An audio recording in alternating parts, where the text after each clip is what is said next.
Buenos días, soy Manuel Berlanga, posiblemente uno de los dinosaurios más antiguos que haya por esta Hispacón.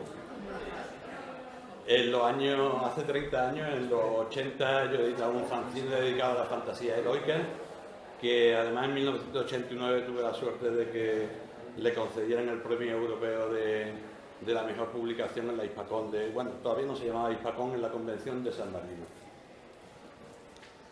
Vamos a hablar, os voy a contar un poco la gran influencia que tiene el cuento popular europeo dentro de la saga de Geralt de Rivia, de Sapkowski, ¿no?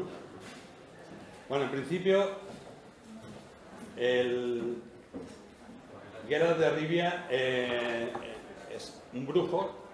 Wiedźmin es la traducción de brujo en polaco, que se compone en principio de una saga de 2 novelas de relatos, son relatos sueltos, en principio, más una saga que son 5 novelas cuya historia es la misma en toda la prolongación. Posteriormente, al cabo de los años y con el éxito del personaje, que ya lo había abandonado en su momento, escribió otro libro y tiene otro ahora mismo en cartera, ¿no?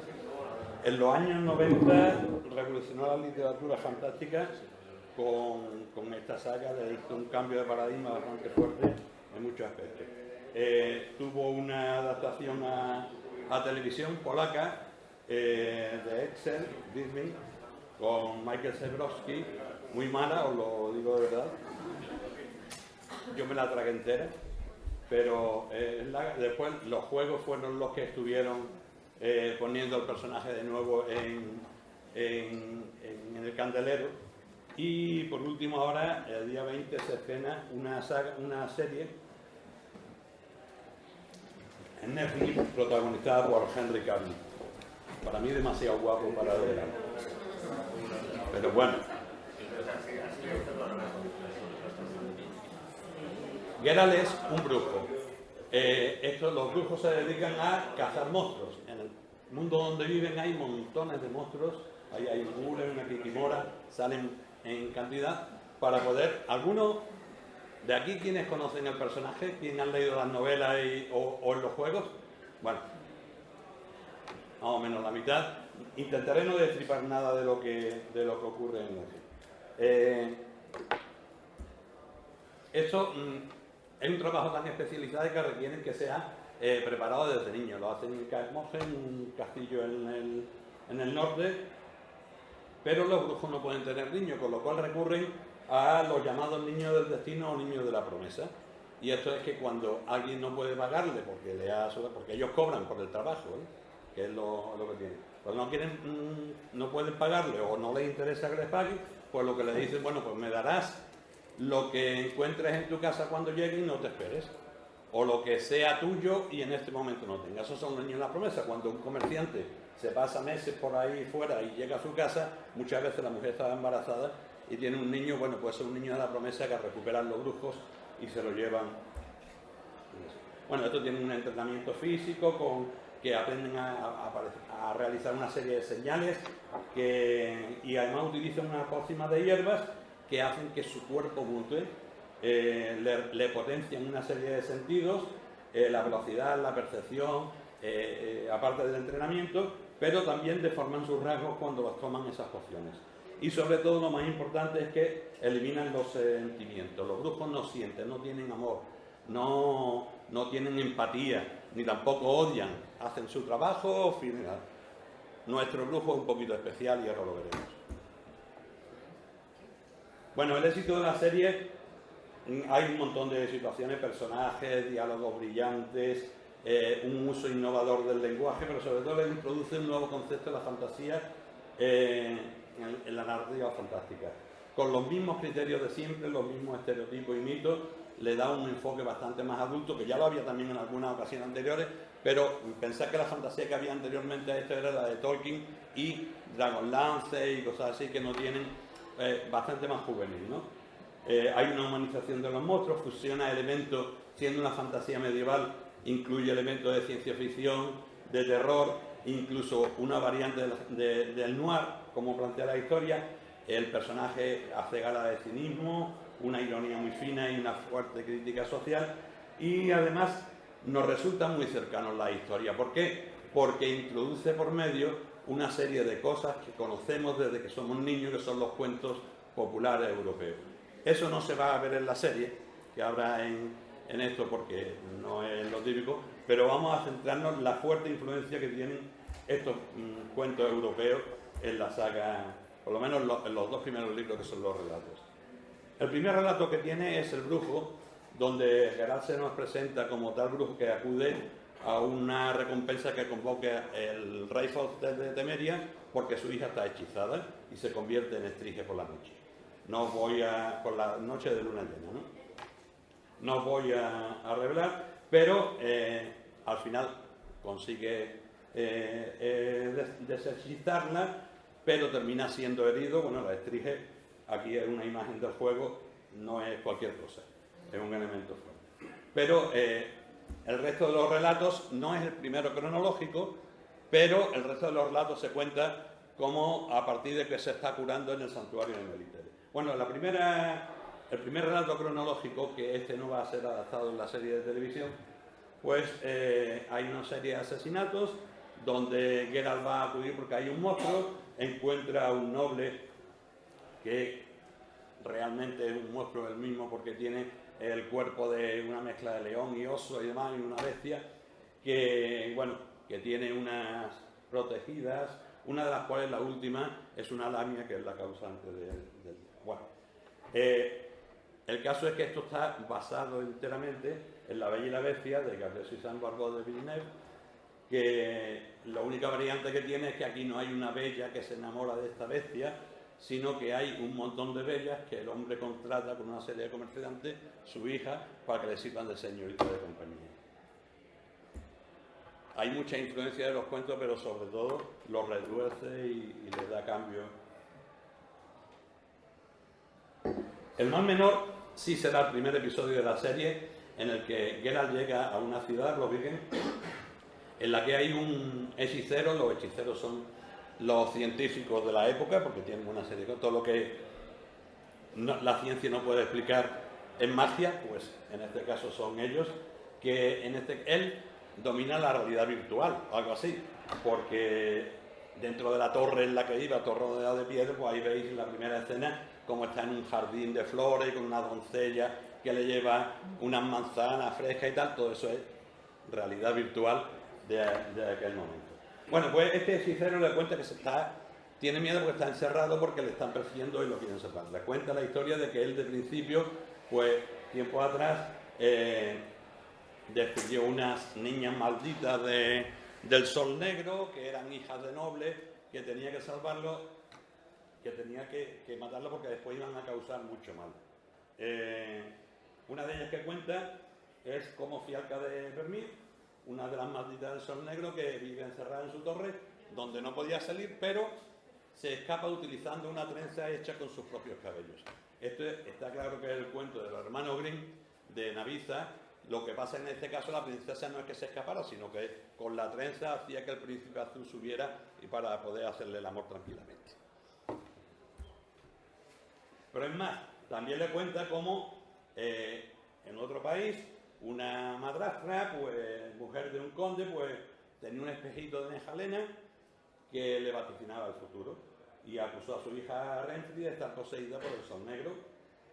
Consigue que un cazador se la lleve al bosque para matarla, pero ella se escapa, se pasa 3 años con 7 enanos en Mahakan, que es el país de los enanos donde viven, pero que allí asaltan caravanas y causan el terror por lo que pasa.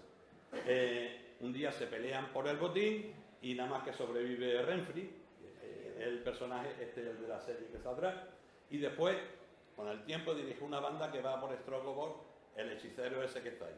Por lo cual, por eso, Geralt le pide a Geralt que lo proteja. Evidentemente, todo esto del espejito, el cazador, las 7 enanos y cosas así, pues, es una traslación del cuento de Blancanieves, que es una serie bastante un poco más crueles y demás. Pero hay más. Renfri, en la posada, cuando se ve con Geralt y le dice que no defienda al brujo, pues le comenta, le confiesa que ella es una princesa real, que es capaz de notar un guisante debajo del colchón de paja si no está muriendo. Bueno, evidentemente el cuento de la princesa real o la princesa y el guisante de Hans Christian Andersen. Lo que pasa es que en el cuento, pues, bueno, con 20 almohadones también nota haber guisante en el fondo, ¿no? Cuestión de precio es uno de los relatos más importantes de la saga la que da inicio realmente a la saga de Geralt. En el país de Cintra, un reino que hay más al sur, la reina Calante lo llama porque, sin explicarle realmente lo que es, pero a lo largo de una cena que tienen, pues se descubre que la princesa Pavetta, la hija de Calante, pues está pretendida por un príncipe de otro país que resulta que está hechizado y por las mañanas es un erizo y por la tarde se convierte en humano. Y lo que pretende es que Geralt, pues, él se presenta en el banquete, pero claro, Calante dice que no. Lo que pasa es que la princesa tiene sus propios poderes y con la negativa la arma. Y se arma una buena y lo veremos en el episodio. Bueno, con la intervención de Geralt se soluciona, pero es que durante la cena Geralt le cuenta a Calante como le pide que le cuente aventuras que ha tenido, y le dice como un príncipe lo quiso contratar para que buscase a una princesa, una doncella, que en un baile, harta de que se le insinuara con él, salió por pata y se dejó una zapatilla detrás. Evidentemente el brujo dijo que no cogía el encargo, pero está claro que reconocéis ahí a la Cenicienta y el zapatito de cristal. Hay más. En la misma cena, un invitado cuenta la historia de Rumpelstiltskin, el enano saltarín, que a una campesina que era muy pobre, pues le consiguió transformar la paja en oro, y entonces el rey se casó con el rey, pero le pidió a cambio que le entregase el primer hijo que tuviera. Evidentemente en el cuento consigue averiguar el nombre del enano y se salva. Aquí la misma historia que cuenta, no mantuvo la promesa evidentemente, pero la madre y la hija mueren al cabo del tiempo con una peste. La conclusión es, cuidadito, no se juega con el destino, que hay que cumplirlo con eso. Este es el origen de los niños de la promesa. Yo te hago un favor, tú me entregas al hijo donde lo tienes. Pero la verdadera inspiración del cuento está basado en Hans el Erizo, o Juan Erizo en español, también de los hermanos Grimm, que es la misma historia. Una madre que quiere tener un niño, tiene un híbrido entre erizo y así, que un día le salva la vida a un rey de un país lejano, le concede la mano, pero cuando va a reclamarla, la corte le dice que de eso nada, y que bueno, pero el amor consumado con una princesa virgen desinteresada y tal, lo transforma en un príncipe guapo y se pueden casar. Pues lo mismo que ocurre en la historia, lo que pasa es que ellos ya han consumado la relación y al final, el agradecimiento, pues Geralt le dice, bueno, me darás lo que sea tuyo y no sepa qué es, y ahí es el origen de toda la historia que viene. Una variante de esto es el príncipe rana, que es un sapo asqueroso, que es un príncipe convertido y que una princesa le da el besito y lo transforma en un príncipe guapo. Evidentemente, un besito vale, porque eso del amor consumado con una doncella virgen, en fin, para los niños no está muy bien decidido en los cuentos. La voz de la razón es una historia que enlaza los distintos relatos previos que Geralt va teniendo. En ella aparece Jaskier, el compañero de aventuras, un bardo, poeta que lo va acompañando, y en una de estas que lo visita, Geralt está muy decaído, está queriendo abandonar su trabajo, que no le ve sentido y tal, y él le dice, a ver si te va a pasar como a los cazarratas de la flauta, que cuando los hechiceros encontraron una serie de los alquimistas, una serie de venenos, se quedaron sin trabajo, ellos se dieron a la bebida y se dejaron pudrir. Evidentemente los cazarratas de la flauta es una traslación del flautista de Hamelin, que se llevaban a la flauta llevaban a la rata tocando la flauta. Por cierto, parece que es una historia real que ocurrió de alguna forma en la ciudad de Hamelin. El confín del mundo es le contratan a él, que va con Jaskier también, a unos campesinos que le estaban robando un diablo, le estaba robando la cosecha, y bueno, ahí Geralt lo recupera, pero sobre todo en esta historia lo bueno que tiene es que aparecen los elfos. Los elfos aquí no son los de Tolkien maravillosos y demás, son unos inadaptados, vivían antes en el mundo, pero no han sabido evolucionar ni adaptarse a la evolución que ha tenido el mundo, y aquí pues, bueno, se dedican a robar las cosechas a través de este diablo en este, ¿no? Pobrecitos nosotros, que no estamos muy mal. Después variarán la cosa. Bueno, y aparece también una dama de primavera al final, que a mí lo primero que me ha recordado es el Diablo Cojuelo. El Diablo Cojuelo es un cuento castellano que es de que cuando los arcángeles, bueno, los diablos se le rebelaron contra Dios, lo desterró a la tierra, y uno cayó aquí en la tierra con tan mala fortuna que cayó y se dobló una pierna y se quedó cojo para toda la vida. Ese es el origen del Diablo Cojuelo. Pero más que eso, y por la imagen y cómo se describen, la base es la del gran dios Pan, del sátiro de la mitología griega. Ya digo que aparecen los elfos, que no son los encantadores y seres etéreos que nos enamora Tolkien, sino absolutamente inadaptados, y aparece también una base de la diosa Dana, de la diosa de la naturaleza de la mitología celta e irlandesa. En el último deseo es el cuento donde se nos narra cuando conoce Yennefer y Geralt. Yennefer es una hechicera que vivirán historias tórridas y de amor, se separarán, volverán a unirse, volverán, en fin, una serie de historias. Pero lo importante es que antes de llegar al pueblo y conocerla, están en un río pescando y lo que pesca es una botella. Y entonces Jaskier, el poeta, dice, anda, una botella, vamos a abrirla a ver si viene un genio como el de las leyendas y nos concede 3 deseos. La abre y efectivamente lo que no hay es un genio tan bueno como el de Aladino, sino un monstruito asqueroso y peligroso que no se entienden además, porque este Jaskier empieza a pedirle deseos y no le hace ni punto de caso. Y entonces Geralt lo salva, le lanza una imprecación que había escuchado, que no sabe ni lo que significa porque eran unos sacerdotes que tenía, pero tiene efecto. Y el demonio se va por pata corriendo a cumplir lo que le ha dicho. No sabemos lo que es del principio. Y en la relación, después el demonio volverá a la ciudad, cabreadísimo, hecho polvo, queriendo destrozarlo todo. Sucede el segundo deseo sin que lo conozca, y el tercero es que Yennefer y ella y Geralt se mantengan en pareja y se cumple. No os voy a decir cuál es el primer deseo, porque sería destripar un poco la serie, pero es de lo más hilarante que os podéis encontrar. Evidentemente esto está basado en el espíritu de la botella, del cuento de los hermanos Grimm, pero sobre todo Aladino y la lámpara maravillosa que tiene en la mitología griega, que además es un djinn el que lo tiene.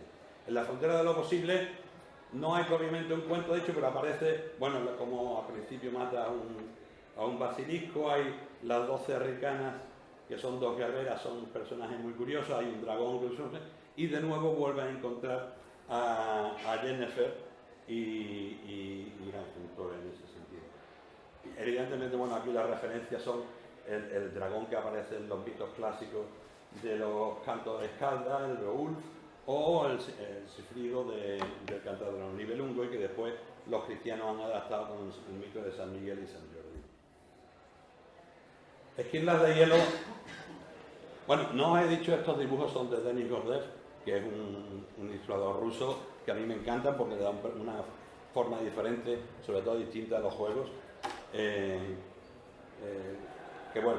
lo refleja de forma maravillosa. Bueno, aquí, bueno, están en una ciudad élfica con Yennefer, son pareja, pero se le cruza por medio un hechicero, los 2 gallitos machitos se pelean y tienen alguna historia, pero bueno, no os la voy a contar, sino simplemente, bueno, en la serie de Netflix se reproduce la escena del baño famosa que algunos conoceréis por los juegos, bastante sugerente. Tampoco es el motivo de la cuestión. Lo que pasa es que toda la historia de este cuento pasa alrededor de lo que es la reina de las nieves. Este es un personaje que va con su trineo, recorre cuando está en la nieve, pero como una esquirla de hielo entra en tu corazón, te hace su esclavo, pierde cualquier deseo y lo tiene ahí. Y todo, como digo, se basa en esta historia. Desde el nombre de la ciudad donde está, a Edwin Bael, que se traduce del élfico como el trineo de la reina de hielo, hasta la relación de la propia Yennefer con respecto a Geralt, que es fría en absoluto en esta ocasión, aunque sean de forma tórrida como se relacionan. Pero esta vez será ella quien bueno, no tenía que haberlo dicho. Pero vamos, que después vuelven y siguen teniendo relaciones. Fuego Eterno, no hay ningún cuento popular donde se base, pero bueno, aparecen medianos como los hobbits, en eso hay un cambiaforma y bueno, un sacerdote, obispo muy especial que ya se verá. Bueno, lo único que pasa es que esa historia anterior sucede en Novigrado, que es una ciudad élfica, de la antigua élfica, pero que está ya dominada por los humanos. Aquí los elfos viven en guetos, son perseguidos, tienen odio, hay pintadas por las calles que elfos go home, bueno, ido a casa, cuando realmente esa ciudad era élfica y son ellos su casa, pero como os digo, están muy perseguidos y el papel de los elfos no es muy agradable lo que sienten ahí, sobre todo la gente. Reaccionarán más adelante.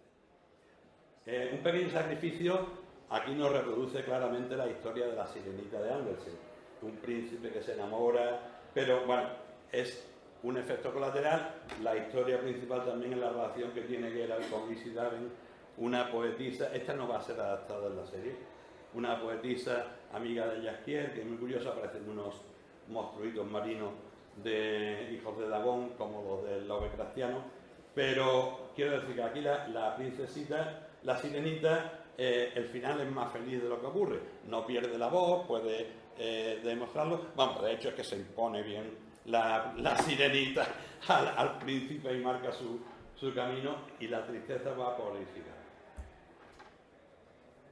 En La espada del destino, otro de los episodios interesantes en el destino de Geralt, sucede en Brokilon, que es un bosque enorme que limita con 4 países, donde viven las dríades, que son como amazonas del bosque, son propias, pero allí no pueden entrar los humanos. Humano que se acerca, lo matan. Geralt no es humano del todo, con lo cual, y además salvó la vida de una anteriormente y tal, tiene relación.